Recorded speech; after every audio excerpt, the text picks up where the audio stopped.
Қайырлы күн. Бүгінгі біздің тақырып тильдада базовый анимацияларды және күрделі анимацияларды қалай жасау керектігі туралы айтатын боламыз. Сонымен қоса әдемі эффектный кнопкаларды қалай жасау керек, соған қоса тағы бір арнайы HTML кодтармен қалай жұмыс жасау керектігі туралы сіздерге айтатын боламын. Бүгінгі сабақ өте маңызды және өте қызықты болады деген ойдамын. Сол себепті ендеше бастайық. Ол үшін бізге тильданың zero блок керек. Zero блокқа кіреміз, редактировать етеміз, мынаның барлығын өшіріп тастаймыз. Мынаның барлығын өшіріп тастағаннан кейін енді бізге анимация жасау керек. Анимация жасаудың көптеген түрлері бар. Оның негізгі месіндегі базовый анимация түрін айтайын. Ол үшін бізге мына кнопканы басасыз да shape дегенді қосасыз. Shape деген мынау. Так, shape.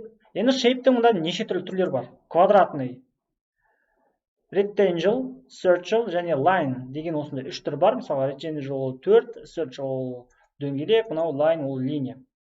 Бізге давайте circle біз осындай дөңгелек түрмен етейік. Енді бұл жерде shape'ті өзгерту үшін мына жерде түстерін өзгертуге болады. Давайте біз мына жерде ақ түсті аламыз, былайынан ақ түсті аламыз. И біз бұған анимация жасаймыз.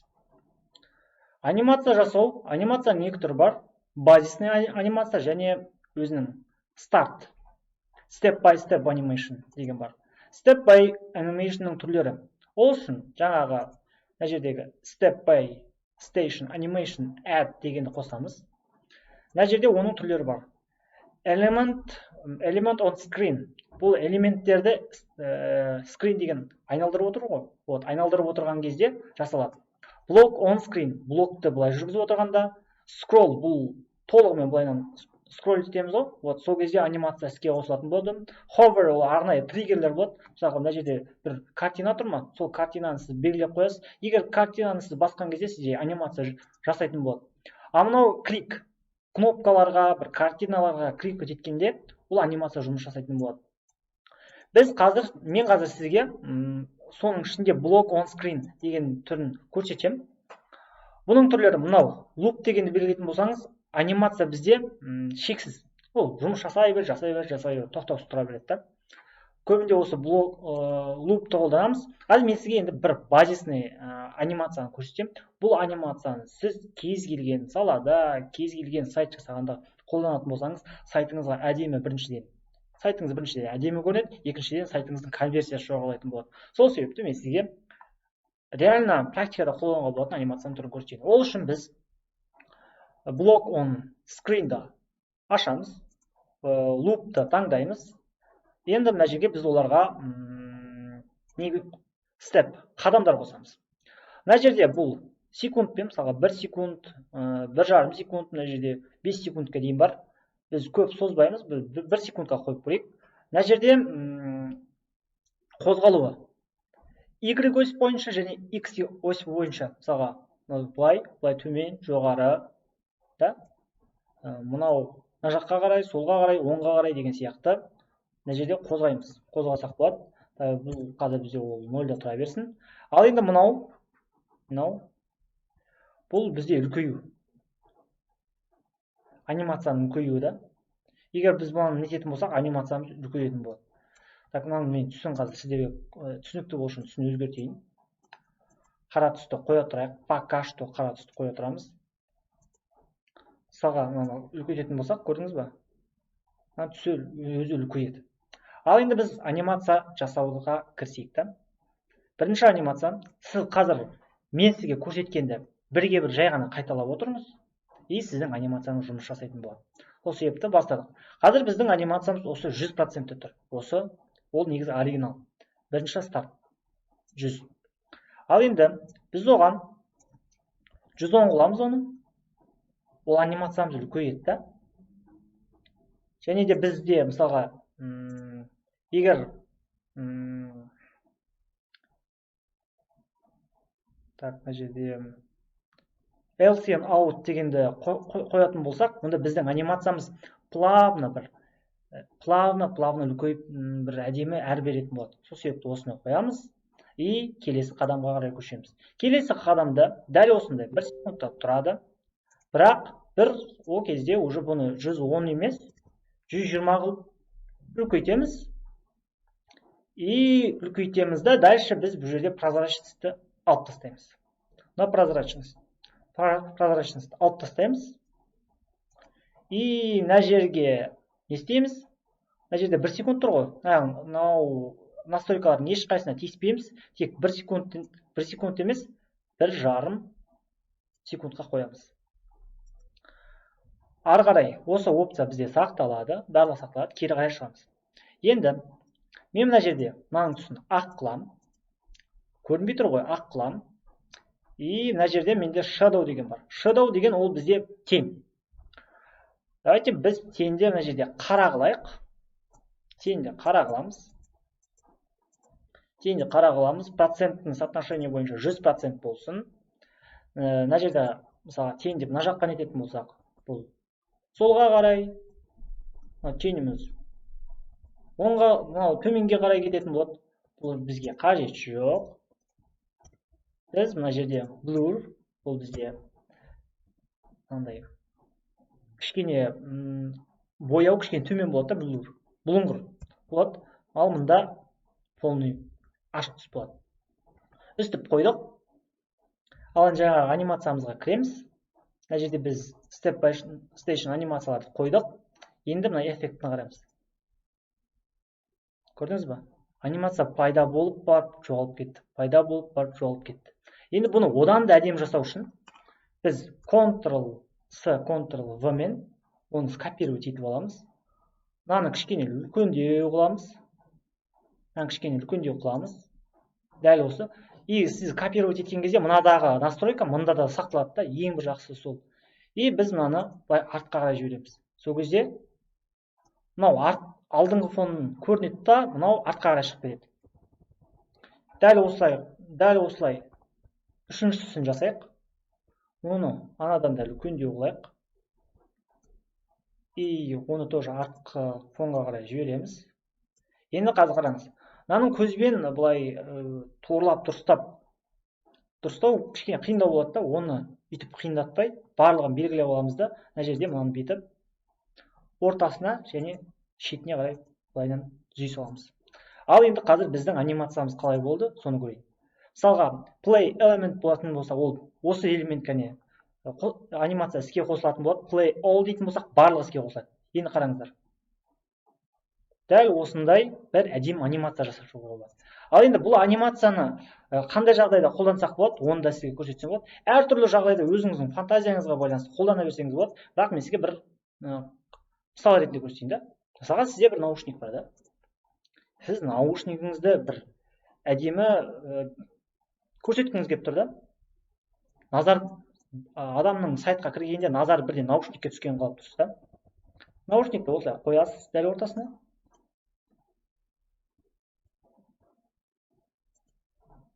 Наушнигіңізді дәл ортасына қойдыңыз.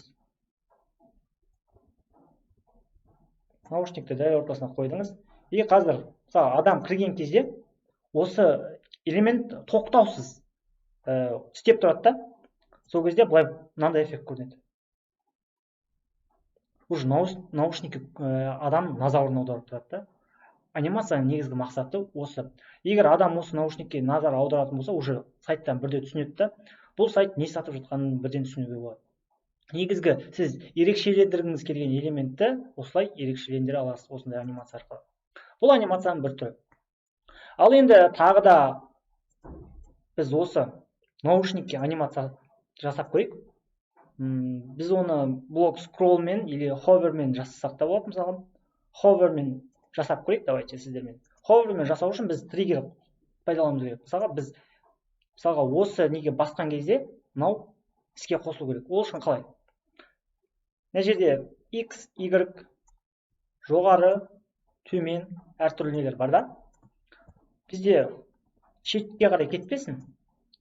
Бізде давайте бұл лучше бірінші 30, минус 30-ға қарай төмен қарай түссін. Минус 30 емес, минус 30 аздау болып кетеді екен. Минус 60-қа қарай түссін. Минус 60-қа қарай түссін. И біз мына жерде плавный эффектке қояйық. И сақтаймыз.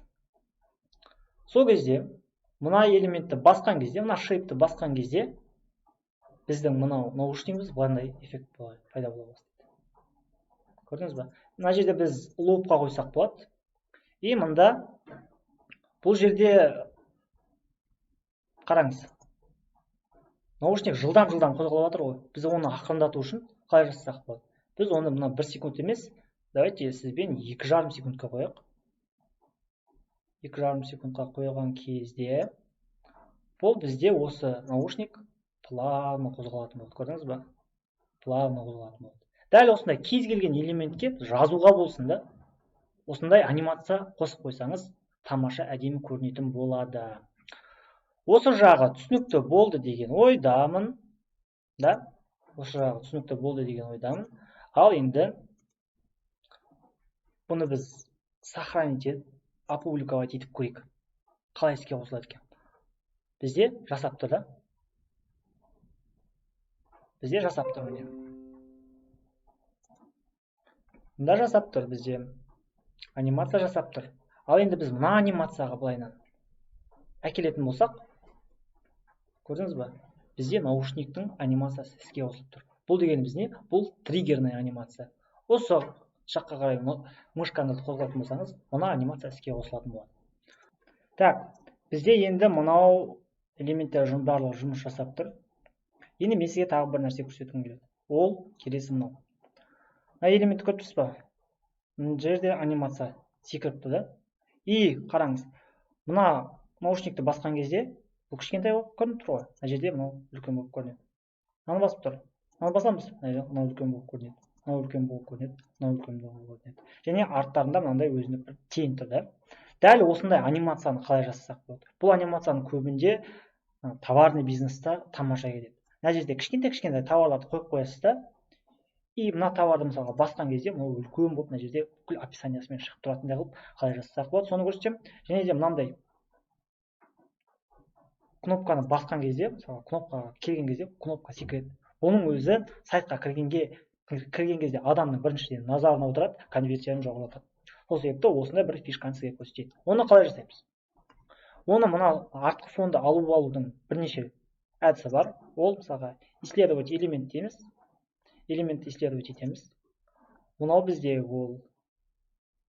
Мынау қараңыз, мынау көріп тұрғаныңыздай, анау AirPods-тың коды. Мынау барлығының коды. Ал мынау именно мына суреттің коды болып табылады. Ал енді ол үшін біз мына жердегі ссылканы көріп тұрсыз ба? Осы ссылканы просто open деп ашамыз. И мына жерде осыны скопировать еткен кезде бізде скопировать етілмейді. Өйткені бұл жердегі формат веб форматында тұр. Веб форматын PNG форматына ауыстыру үшін бізде web to PNG деген конверторлар бар. Ол веб форматты PNG форматқа ауыстырады. Егер суретіңіз сіздің ашылмай жататын болса, онда сіздегі кінә ол веб форматында тұр деген сөз. Сіз оны PNG форматына ауыстыруыңыз керек. Мен жаңа осы форматты PNG форматына ауыстырып алдым. Қазір менде бұл сурет ашылады. Ол үшін қазір мен ZeroBlock'ты былай ашам. ZeroBlock'ты пайдаланам. Оның барлығын өшірем.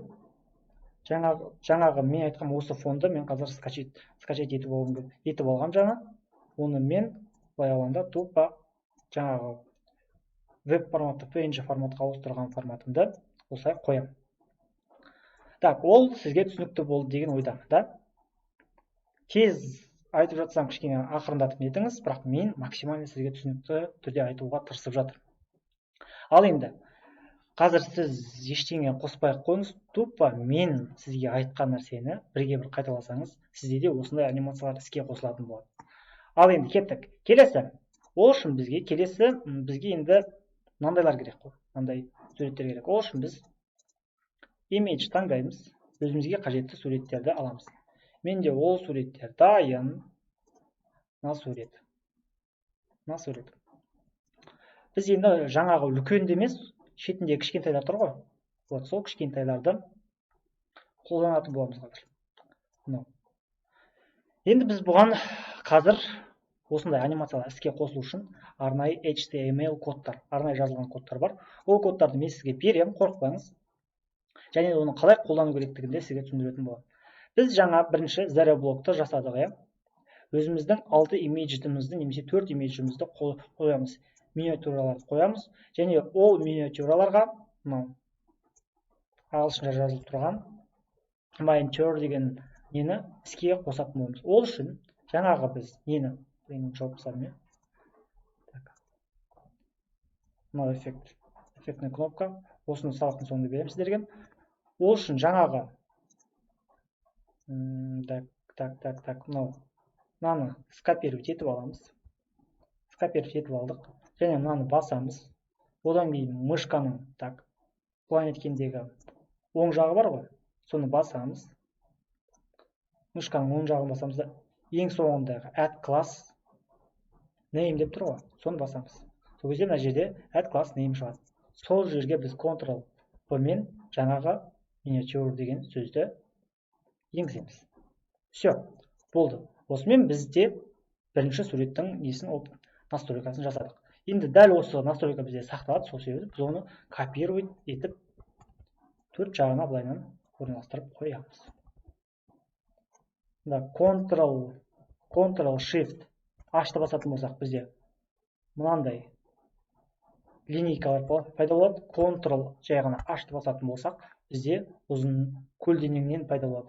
Ал Ctrl-Shift H-ты пайдаланатын болсақ көлденеңнен, Ctrl-H-ты пайдаланатын болсақ ұзыннан осындай бізде сызғыштар пайда болады. Осы сызғыштарды пайдаланып барлығын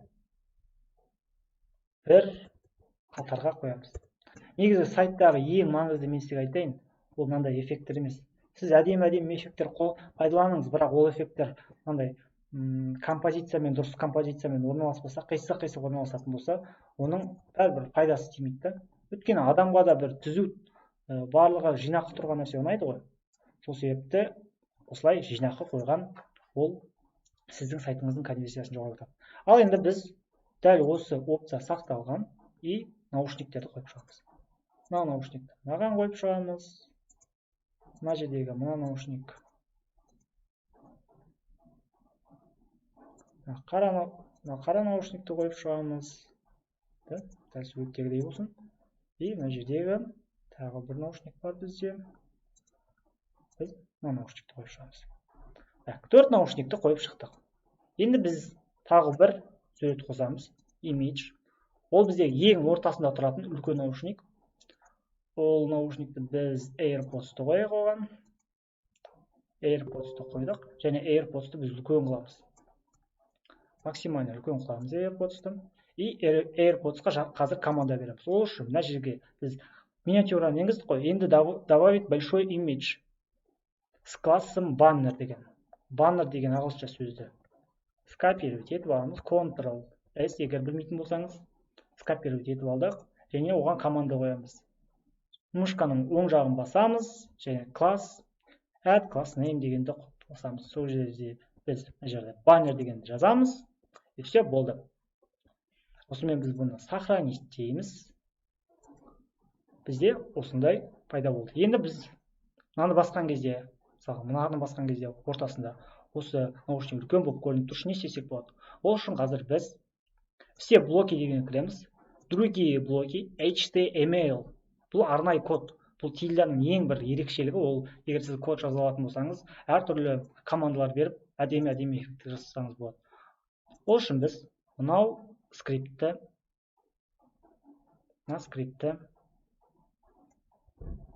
скопировать етеміз. Және де мында қоямыз. Сохранить етеміз. Сізге мына жерде ештеңе өзгерту қажет жоқ. Мен сізге дайын осындай кодты берем. Сіз кодты аласыз да, просто копировать ставить етесіз. Мына жердегі командалардың барлығы түсінікті болды деген ойдамын. Да? Ал енді оны біз опубликовать етеміз. Ашамыз. Мына жерде байқасаңыз, уже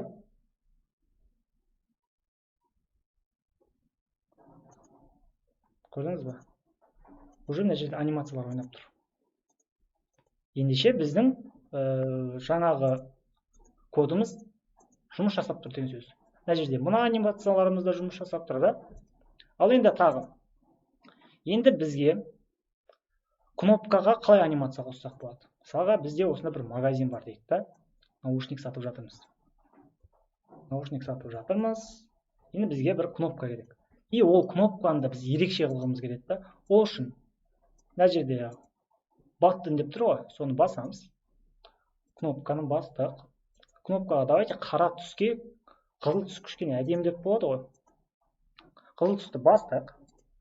И осыны нетіп, енді біз мына жерде кнопкаға команда береміз. Так, мына жерде радиусты біз 20 қылайық. Мынандай 20 болсын радиусы. Да, осындай 20 болсын. И біз оған бір эффекттер қосайық. Давайте тең қосайық. Blur 20 болсын. Және мына жерде төменгі отступ ол 10 болсын. Мына жерде кішкене бізде слишком тым ақ болып тұр. Сол себепті бұны біз кішкене прозрачный қыламыз. 40 слишком болып кетеді екен, 50 слишком, 40 нормально. 40. Енді қараңыз, біздің кнопкамызда бір әдемі әр пайда болып тұр да. Ал енді біздің кнопкамыз бағанағы бірінші сабақтағыдай секіріп тұру үшін не істесек болады? Ол үшін біз қазір тағы HTML другие дегенге басып HTML аламыз. Оған тағы тоже код енгіземіз. Ол код менде дайын. Стиль. Мына кодты скопировать етіп аласыз. Скопировать еттіңіз осы кодты. Сохранить етесіз. Опубликовать етесіз. Мына жақты да опубликовать еттік. Бізде мына кнопка пайда болды да. Бірақ бізде кнопкада ешқандай анимация жоқ. Енді ол анимация бірақ мына анимациялар жұмыс жасап тұр да. Енді мына кнопкаға қалай анимация жасасақ болады? Ол үшін біз дәл осы кнопканың жанын мышканы жеткіземіз да, оң жағын басып, исследовать элемент дегенді басамыз. Енді мына кнопканы басып қарасаңыз, бізде кнопканың несі тұр? Мына жерде қараңыз. Коды тұр. Осы кодтың ішінде мына код тұр ғой, осы кодты скопировать етіп аласыз. Скопировать етіп алдыңыз. Шатасып кетпеңіз, мынау бірінші блоктың несі коды, мынау екінші блоктың коды. Оны аламыз да, мына жерде самбат, hover деп тұр ғой. Самбаттан бастап, мына нүктеге дейін өшіреміз. Мына нүктені өшіріп тастап жүрмеңіздер. Мына қос нүктені өшіріп тастап жүрмеңіздер. Самбаттан бастап, тырға дейінгі нені барлығын өшіреміз, нүктені қалдырамыз. Жаңағы скопировать етіп алған код бар ғой, не мына код. Мынаны дәл осы жерге орналастырамыз. Ешқандай отступ қалмау керек. Сохранить етеміз. Опубликовать етеміз. Мына жақты да опубликовать еттік. Так. Анимацияларымыз жұмыс жасап тұр. Мына анимацияларымыз жұмыс жасап тұр. Ал енді мынау да жұмыс жасап тұр. Көрдіңіз ба? Ал енді осы анимацияларды бір команда беру үшін, мысалға, любой бір мен поп-апты ашып салайын. Да, мысалға, поп-ап. Мысалға, мына поп-апта, осы поп-апты ашып салайын. Поп-аптың ішіндегі мынау нені басасыз. Мына жерде настроить етесіз. Контакт деген жерден былайынан настроить етесіз. Соны бастыңыз. Содан кейін осы кнопканы басқан кезде жаңағы поп-ап іске асу үшін мына жерде URL деп тұр ғой. URL-ға жаңағы поп-апты енгізесіз. Сохранить етесіз. Опубликовать етесіз. Мына жақтан да опубликовать еттіңіз. Анимацияны жұмыс жасап тұр. Триггерный анимация барлығы жұмыс жасап тұр. Мынау жұмыс жасап тұр. Мынау да жұмыс жасап тұр. Енді бұған басып қалған кезде хоппана, информация. Үстіп WhatsApp ссылкаңызды қойып қойсаңыз болады, мына жерде номерларды қойып қойсаңыз болады, өзіңіз білесіз. Осы жердегі ссылканы активный қылу үшін жаңағы URL-ді қоясыз. Сізге сабақ пайдалы болды деген ойдамын. Барлығы түсінікті. Мына жерде ешқандай қиын, прям басты қатырып қиналатындай ештеңе нәрсе жоқ. Өте күрделі тақырыпты да түсіндірген жоқпын. Кодты сізге дайын берем. Мына жерде де кодты дайын берем. Енді мына жерде мысалға сізге қысқаша түсінікті болсын, мысалға мынау артқы тең сізге қажет жоқ болатын болса, оны сіз мына жердегі кодтағы shadow'дан бастап мына жерге дейін просто өшіре салсаңыз болды. Просто өшіре салыңыз. И сізде тен жоғалып кетеді. Тен жоқ, тен жоғалып кетеді. Ал егер тен қосатын болсаңыз, жаңағы тенде команданы қосып саласыз. Все, осымен анимациялардың негізгі сізге егер товармен айналысатын болсаңыз немесе инфобизнеспен өзіңіздің бизнесіңізде қолданғыңыз келсе, осындай әртүрлі әдемі, эффектні анимацияларды қолдансаңыз болады. Келесі сабақта кездескенше, қош сау болыңыз.